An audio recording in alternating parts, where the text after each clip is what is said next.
Hi guys, কেমন আছো তোমরা? আশা করি ভালো আছো। আমিও খুব খুব ভালো আছি। তো আজ কোথায় যাই, কি করি সারাদিন সেটাই দেখতে থাকো। হাই গাইস, দেখো আমাদের জামাই চলে এসছে। আর মনা এখানে ওর বাবাকে দেখে লাফালাফি শুরু করে দিয়েছে। এ মনা, কে ওটা?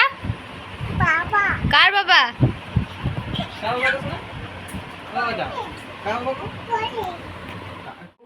তো তারপর দেখো এখানে কামা চলে এসছে ফোঁটা দিতে মনাকে, আমাকে, তারপর তোমাদের দাদাকে।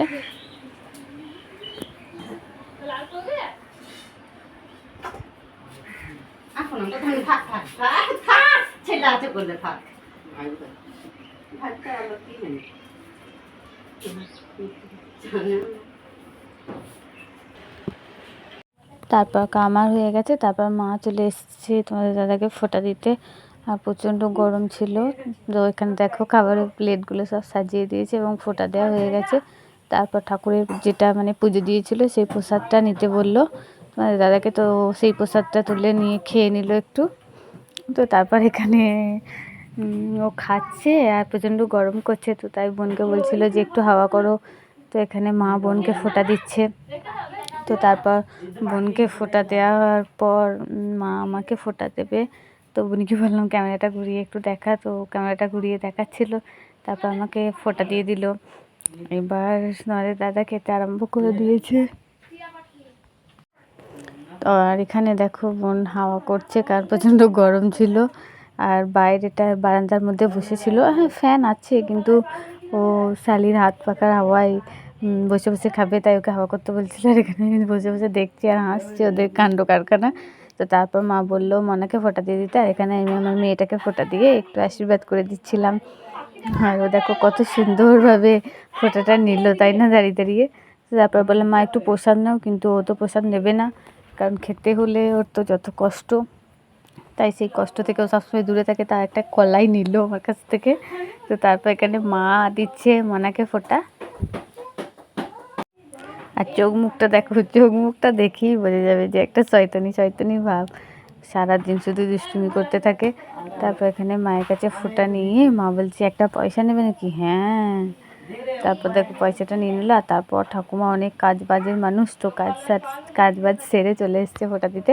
তো এখানে ঠাকুমা বুনিকে ফোঁটা দিয়ে দিচ্ছে। তো তারপর তোমাদের দাদা ঘরে ছিল, তো ওকে দেবে বলে ঘরে চলে গেল। আর এখানে দেখো বাপবাড়িতে দুষ্টুমি করা শুরু করে দিয়েছে। তো তারপর মনাকে দিয়ে দিল। আর ও সবার কাছে কিন্তু খুব সুন্দরভাবে ফোঁটা নিয়েছিল। অনেক বাচ্চা কী হয়, ফোঁটা নিতে চায় না বা মুছে দেয়, এরকম দুষ্টুমি করে, কিন্তু ও দাঁড়িয়ে দাঁড়িয়ে খুব সুন্দরভাবে ফোঁটা নিয়েছে, নিজে নিয়েছে। তারপর আমার দাদুকে, তারপর ওর দাদুভাইকে, সবাইকে ও নিজে ফোঁটা দিয়ে দিয়েছে। তারপর দেখো ঠাকুমা তোমাদের দাদাকে ফোঁটা দিয়ে দিচ্ছে। তোমাদের কাদের কাদের জামাই ষষ্ঠী আছে, বা হয়তো অনেকজনের জামাই ষষ্ঠী আছে, কিন্তু এই জামাই ষষ্ঠী ফোঁটার যে ব্যাপারটা, সেটা হয়তো অনেকজনের নেই। তো যাদের আছে তারাই জানে এই ব্যাপারটা খুব মজার আর খুব সুন্দর, আনন্দ করে কাটে দিনটা।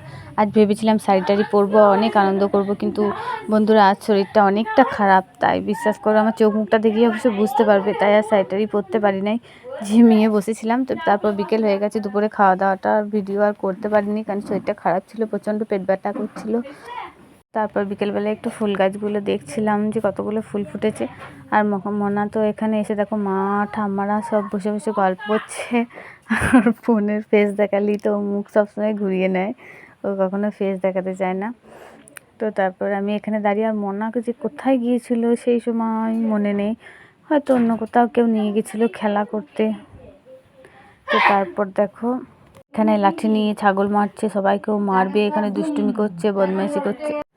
তো তারপর এখানে ও তো দুষ্টুমি করেই যাচ্ছে, আর লাঠি নিয়ে সবাইকে মারবে, সবসময় ছাগল ধরবে, এইসবই করতে থাকে। তো দেখো আবার লাঠি বার করেছে, কাকে মারবে, কার গায়ে মার পড়ে সেটাই দেখো তোমরা।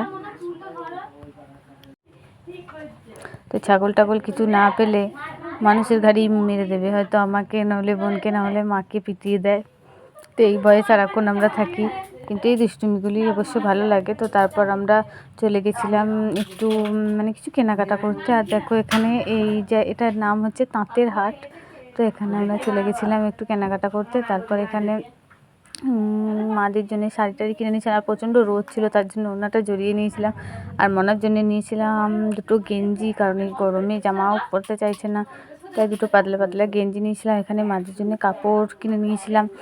তো এই করতে করতে আমাদের কেনাকাটা হয়ে গেছে এবং আমরা বেরিয়েও গেছি বাড়ি আসার জন্য।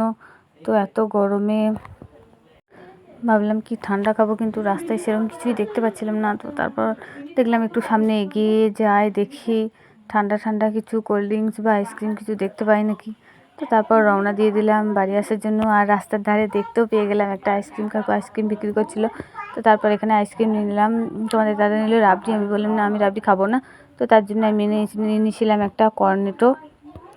কর্নেটোটা আমার ভালো লাগে, রাবড়ি আইসক্রিমটা অতটা ভালো লাগে না, ওই জন্যে নিয়ে নিই। আর এখানে তারপর আইসক্রিম টাইসক্রিম খেয়ে নিলাম, খেয়ে আবার গাড়িতে চেপে পড়লাম। তো তারপর দেখো একটা মেডিসিন শপে দাঁড়ালাম, কারণ মনার স্যারেলেকটা শেষ হয়ে গেছিলো। তো ওর জন্য একটা স্যারেলেক কিনে তারপর বাড়ি যাওয়ার জন্য রওনা দিলাম। তো বন্ধুরা, ব্লগটা আজ এখানেই শেষ করছি। কেমন লাগলো অবশ্যই জানাবে, লাইক কমেন্ট শেয়ার করবে। সুস্থ থেকে ভালো থেকো, দেখা হচ্ছে নেক্সট কোনো ব্লগে।